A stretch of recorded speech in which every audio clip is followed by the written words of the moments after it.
బైబిల్‌లో చూడండి అంటాడు, యోబు గారు అంటారు, ఎంత గొప్ప మాటో. భూమి నా రక్తమును భూమి నా రక్తమును కప్పివేయకుము. భూమితో మాట్లాడుతూ ఉన్నాడు. భూమి నా రక్తాన్ని కప్పేయద్దు. మనం చచ్చిపోతే మనల్ని ఎవరు కప్పి పెడతారు? భూమి కప్పేస్తుంది మనల్ని. అవునంటారా? కాదంటారా? నేను చచ్చిపోయినాను అనుకో, నన్ను నన్ను దేంతో కప్పేస్తారు? చెప్పండి రా, సావను గాని దేంతో కప్పేస్తారు? ఏదో మీరు చచ్చిపోయినట్టు భయపడుతూ ఉన్నారు. చెప్పండి, దేంతో కప్పి పెడతారు? భూమితో కప్పి పెడతారు. అమ్మొచ్చి భూమి పక్కకు తింటరా, నేను మాట్లాడాలా ఆయనతో అంటుందా? చేరు. ఒకసారి భూమి కప్పిన తర్వాత మళ్ళా ఎవరైనా వచ్చి సమాధి తీసేసినారంటే ఏమంటారు మీరు? ఇప్పుడు దయ్యమై లేచినాడేమో అనుకుంటారు. అనా కాదా? భక్తుడు యోబు అంటాడు, భూమి నా రక్తమును కప్పివేయకుము, నా మొరకు విరామము కలగకుండును గాక. నా మొరకు విరామము కలగకుండును గాక. విరామము అంటే ఎంతమందికి తెలుసు? విశ్రాంతి అని అర్థం. దేవునికి నేను చేసే ప్రార్థన విరామం లేకుండా చేస్తూ ఉండాలి. ఈ మాట ఎంత గొప్ప మాట గమనించాలి. ప్రార్థనకు వచ్చినా, అంత అన్నం తిన్నా, ఇంటికి పోయిన తర్వాత వెంటనే సాపాడుంది, తింటాడుంది, తారాడుకొని పడుకొని అంటే వాడి బిడ్డ కూడా భయపడి పారిపోయేటట్టు, అమ్మా నాయన అరస్తా ఉన్నాడు మా ఏందో అని బిడ్డ కూడా పారిపోయేటట్టు. అమ్మ అంటే అది అరుపు కాదు లేరా, అదేం జంతువు కాదు, మీ నాయనకి గొర్రకొచ్చింది అంటాడు. దయచేసి గమనించాల్సింది, కొంత మనం పని చేస్తే అలిసిపోయి అట్లా పడుకునేస్తాం. విరామం, విశ్రాంతి అవసరమని. ఎవరైనా వచ్చి సారు ఉన్నాడమ్మా అంటే, అయ్యా ఇప్పుడే పడుకున్నాడయ్యా, రెస్ట్ తీసుకుంటా ఉన్నాడు అని అంటాం. వీనికి ఒక ఫుల్ రెస్ట్ ఉందని తెలియదు. ఇది పోయిన తర్వాత ఫుల్ రెస్టే కదా. కాబట్టి బతికున్నప్పుడు విరామం అనేది మంచిది కానే కాదు. విరామం తీసుకోవటానికి దేవుడు మనకు కొన్ని గంటలు ఇచ్చినాడు. పగలు ఉన్నంత వరకు మనం పని చేసే బిడ్డలుగా ఉండాలి.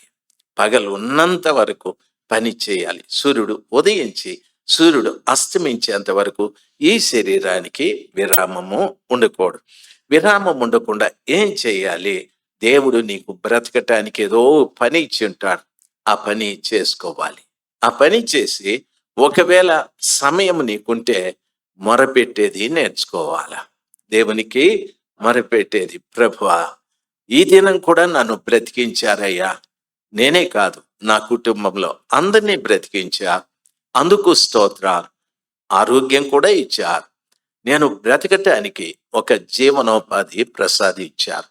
ఆ పని చేసుకున్న, దయచేసి నన్ను మీరు రక్షించినట్టుగా నా చుట్టూ ఉన్న ఈ జనమును రక్షించండి అయ్యా, దయచేసి నా చుట్టూ ఉన్న ఈ ప్రజల్ని రక్షించండి అయ్యా అని ప్రభు దగ్గర మొరపెట్టే విషయంలో విరామము లేకుండా ఉండాలి.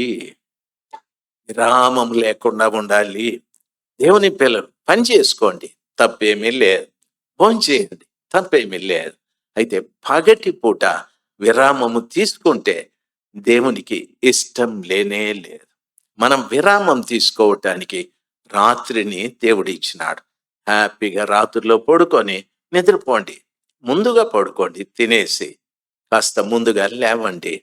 దయచేసి వినాలి, పగటి పూట పని చేసుకోవాలి కాబట్టి పని చేసుకోవాలి.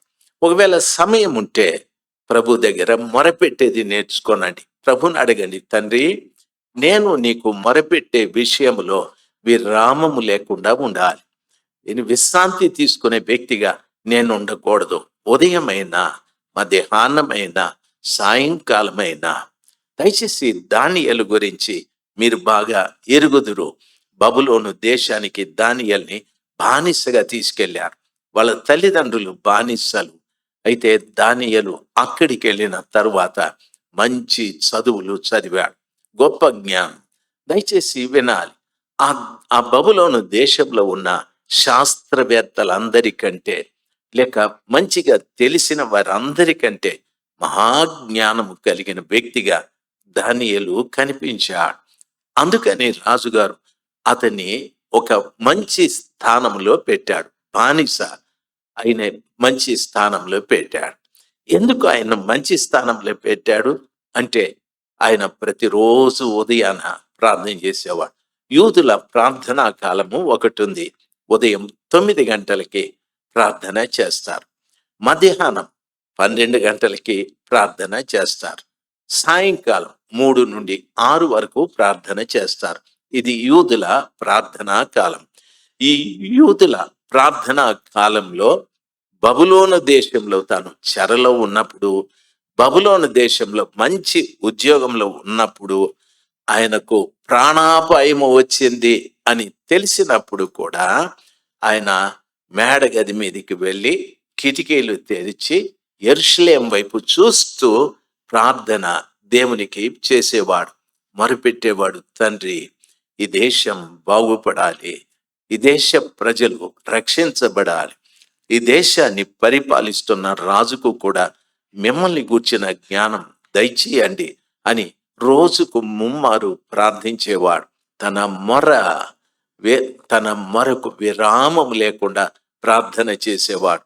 1 రోజు గడిచాది, 2 రోజులు గడిచాది, 3 రోజులు గడిచాది, సంవత్సరం గడిచాది, 10 సంవత్సరాలు గడిచాయి. ప్రార్థన చేస్తూనే ఉన్నాడు. ఒకరోజు ఒక వార్త వచ్చాది. ఆ వార్త చాలా భయంకరమైన వార్త. అదేమిటంటే, ఈ దేవుని తప్ప, ఈ రాజును తప్ప ఇంకెవరికి ఏది విన్నపం చేసుకోకూడదని అందరూ వెళ్ళి రాజుగారి దగ్గర విన్నపం చేసుకోవాలి. దానియేలు వెళ్ళలేదు. అప్పుడు ఆయనతో పనిచేసే వాళ్ళు చెప్పారు, చూసావా మహారాజా, ఆ ఇజ్రాయేలీయుని ఎంత పెద్ద స్థానంలో మీరు పెట్టారు, వాడు చేసే తప్పితం మీరు ఎరుగుదురా అని వాళ్ళు అతని మీద చాడీలు చెప్తే, ఆ ఆజ్ఞని అతిక్రమిస్తే వాళ్ళను సింహాల బోనులో వేయాలని శాసనం ఉంది. అట్టి శాసనం మీద రాజుగారు సంతకం పెట్టేశాడు. ఆ శాసనం ఇంకా మార్చేదానికి లేదు. ఇప్పుడు దానియేలు 9 ఏళ్ళు 10 ఏళ్ళు ఎన్ని సంవత్సరాలు ఎడతెరిపి లేకుండా ప్రార్థన చేస్తే, ప్రార్థనకు ఎదురుగా కనిపించింది ఏమిటంటే, తను తీసుకెళ్లి సింహాల బోన్లో పడేస్తారని.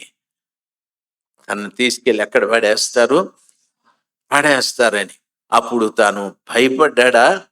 బైబిల్ అంటది, ఇట్టి శాసనం మీద సంతకము చేయబడినదని తెలిసి కూడా ప్రార్థన చేస్తూ ఉన్నాడు. అంటే తాను చేసే ప్రార్థనకు విరామము లేదు. తను చేసే ప్రార్థనకి విరామము లేదు. ఇప్పుడు తను తీసుకెళ్లి సింహాల బోన్లో పడేశారు. సింహాల బోన్లో పడేస్తే అక్కడ కూడా ప్రార్థన మొదలుపెట్టినాడు. మోకాళ్ళ మీద నిలబడి మహోన్నతుడైన దేవుని మొరపెడుతూ ఉన్నాడు. రాజుగారికి దుఃఖమైపోయాది. మంచి వ్యక్తి ఆయన, మంచి జ్ఞానం ఉన్న వ్యక్తి. అటువంటిని వని చూడనైనా అటువంటిది సింహాల బోన్లో పడేశానే అని ఉదయాన్నే వెళ్ళిపోయినాడు రాజుగారు. రాత్రి ఆయనకి నిద్ర పట్టలేదు. ఉదయాన్నే వెళ్ళి అంటున్నాడు, దానియేలు, చిన్నగా పిలుస్తాడు సింహాల బోన్ దగ్గర, దానియేలు నువ్వు బ్రతుకున్నావా అంటే, ఆయన అంటాడు, నా దేవుడు నన్ను బ్రతికించాడండి. సజీవుడైన దేవుడు ఈ సింహాల నోర్లను మూయించాడు. నేను ఈ బోనులో పడిన తరువాత దేవుడు తన దూతను పంపి నన్ను రక్షించాడని చెప్పాడు. దేవుడు తన దూతను పంపి మనము ప్రార్థన చేస్తూ ఉన్నాం. మన బిడ్డను స్కూల్లో చేర్పించినప్పటి నుండి ప్రార్థన చేస్తూ ఉన్నాం. మన బిడ్డ ఫెయిల్ అయిపోయినాడు అనుకో, ఏమంటాం? ఉపవాసాలు ఉండి ప్రార్థన చేస్తే, కన్నీళ్లు పెట్టి ప్రార్థన చేస్తే, దేవుడు నా మొర వినలేదు, అసలు దేవుడు ఉన్నాడా లేదా, అందరూ పాస్ అయినారు, ఈడొకడే ఫెయిల్ అయినాడు, ఈయనకేమొచ్చిందో ఏమో, ఆయన ఏం చేసినా, ఇన్ని దరిద్ర మాటలు మాట్లాడేస్తా. ప్రాణాంతకమైనటువంటి అపాయం వచ్చినా దానియేలు ఎవరికి చెప్పలేదు. ఒరే, నా కోసం ప్రార్థన చేయండి స్వామి, నేను సింహాల బోన్లో పడతాను, అది చాక్లెట్ తిన్నట్టు తినేస్తుంది నన్ను, మళ్ళీ నేను వస్తానో లేదో నాకు తెలీదు, ఒరే షటకు, ఒరే మేషకు, ఒరే అదే వాళ్ళే కదా వాళ్ళకు సమీపస్తులు, అని చెప్పి వాళ్ళని పిలిచి ఆల్ నైట్ ప్రేయర్ పెడదామురా, డే ప్రేయర్ పెడదామురా, నేను లోపలికి పడితే ఉపవాసాలు ఉన్నానరా. ఏమీ చెప్పలేదు. ఎందుకు ఆయన భయపడలేదు, ఎవరికీ చెప్పలేదు. తన ప్రార్థనకు విరామం లేదు. తన ప్రార్థనకు ఆ! విరామం లేని ప్రార్థన చేస్తూ ఉంటే చూడండి, ఆ ప్రార్థన నేరుగా దేవుడి దగ్గరికెళ్తూ ఉంది. నేరుగా ఆయన, ప్రభువా నేను సింహాల బోనులో పడేస్తాను. దయచేసి రాజు మనసు మార్చు, అధికారుల మనసు మార్చు, లేకపోతే ఈ శాసనం ఏమీ చెప్పలేదు. ఏమీ చెప్పలేదు. ప్రార్థన చేస్తూ ఉన్నాడు. దేవుడు అద్భుతం చేశాడు. సింహాల బోనులో వేస్తే ఆయన కంటే ముందు దేవదూత అక్కడ నిలబడి ఉంది. లేచి ఆయన కంటే ముందు నిద్ర దేవతని ముందర నిలబడింది. దయచేసి గమనించాల్సి, రాత్రి ఏమన్నా డ్యూటీలు చేసినావా? దయచేసి పొద్దున వాళ్ళ అమ్మమ్మ ఫుల్లు పెట్టింటుంది. ఈ పిల్ల తూకం వేసుకుంటా ఉంది. వాళ్ళ మామ కూడా నవ్వుకుంటా ఉన్నాడు. ఇది నీకు పెట్టకుండా ఉన్నట్టే బాగుండని. దేవుని పిల్లలు బాగా ఆలోచించాల్సింది. దేవుని సన్నిధానంలో కూర్చున్న బిడ్డలైన మీకు నష్టాలు రావచ్చు, కష్టాలు రావచ్చు, ప్రాణాంతకమైన సంఘటన జరగచ్చు. మీ భర్త నేను వ్యతిరేకించవచ్చు, వాడు స్టూపిడ్ అని అనకూడదు. మనం మొర ఎప్పుడు దేవుని దగ్గరికి పోతూనే ఉండాలి. ఎడతెరిపి ఉండకూడదు.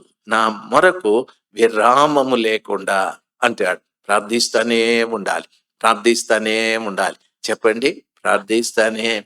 చెప్పండి. ఆమె ఆయన ఉద్యోగం చేసేవాడు కదా, ఉద్యోగం చేసుకుంటూ ఉన్నాడు. ఉద్యోగ సమయం అయిపోయిన తర్వాత ఏదో భోంచేయడము, తాగడము అయిన తర్వాత మోకాళ్ళ మీద నిలబడి యెరూషలేం వైపు చూస్తూ, బబులోను వైపు చూడలేదు. బబులోను వైపు చూస్తే రాజుగారి శాసన, సింహాల బోను ఇవన్నీ కనిపిస్తాయి. అందుకని యెరూషలేం వైపు చూస్తూ ప్రార్థన చేశాడు. మీరు కూడా ప్రార్థించేటప్పుడు మీ పరిస్థితుల వైపు చూడొద్దండి, మీ నష్టాల వైపు చూడొద్దండి, మీ కష్టాల వైపు చూడొద్దండి. విమోచన కలిగించే ప్రభు వైపు చూస్తూ ప్రభు దగ్గర మొరపెట్టేది నేర్చుకోవాలి. నీ మొర ఆగనే ఆగకూడదు. ఉద్యోగం చేసుకో, అయితే ఖాళీ సమయంలో మహిమగల దేవుని మొరపెట్టు. కూలి చేసుకో, ఖాళీ సమయంలో కృపగల దేవుని మొరపెట్టు. లేక నీ వ్యాపారం చేసుకో, ఖాళీ సమయంలో దేవునికి మొరపెట్టు. దాన్ని ఏమంటారంటే, నా మొరకు విరామము కలగకూడదు, కలగకుండును గాక. హల్లెలూయా. దేవుని వాక్యంలో చెప్పిన మాట, నీ ప్రార్థన ఆలకించు దేవుడు ఆయన. ఆయన వాక్యం సెలవిస్తుంది. ఎవరు నా దేవుడు అంటే, మన ప్రార్థన ఆలకించు దేవుడు ఆయన. చెప్పండి, నా ప్రార్థన ఆలకించు దేవుడు. నా ప్రార్థన ఆలకించు దేవుడు. Praise the lord. హల్లెలూయా. నీ ప్రార్థన దేవుడు ఆలకించేవాడే. అయితే నీ ప్రార్థన ఎందుకో ఆలకించడో తెలుసా? అప్పుడప్పుడు నువ్వు నిష్ఠూరమైన మాటలు మాట్లాడుతూ ఉంటావు. ఎందుకు దేవుడు నాకే ఇట్లా చేసినాడు, నా కుటుంబంలోనే ఎందుకు ఇట్లా జరిగింది, నా బిడ్డలకే ఎందుకు ఇట్లా జరిగింది, నాకే ఎందుకు ఈ జబ్బు రావాలి, నాకే ఎందుకు ఈ జలుబు పట్టుకోవాలి, నాకే ఎందుకు ఈ నష్టం జరగాలి. ఈ నిష్ఠూరమైన మాటలు దేవునికి ఇష్టము లేదు. అందుకు నీ ప్రార్థన బ్లాక్ లిస్ట్ లో పడిపోతుంది. ఎడబడిపోతుంది. ఎంతమంది సెల్ ఫోన్ వాడే అలవాటు ఉంది? ఎవడైనా ఇష్టం లేని నెంబర్ అయితే మీరేం చేస్తారు? అబ్బాబ్బా, దేంట్లో పెడతారు మీరు? మీ మీ ప్రార్థన కూడా దేవుడు బ్లాక్ లిస్ట్ లో పెట్టేస్తాడు. సనగనే సనగకూడదు, గొనగనే గొనకూడదు. ప్రభు మీద నిష్ఠూరమైన మాటలు మాట్లాడకూడదు. ఎన్ని దినాల నుండి ప్రార్థన చేస్తా ఉన్నాను తెలుసా? 3 నెలల నుండి ఉపవాసాలు నుండి ప్రార్థన చేస్తానంటే, అది ఈ 3 నెలల నుండి ఉపవాసాలు ఎట్లుంటుందో తెలుసా?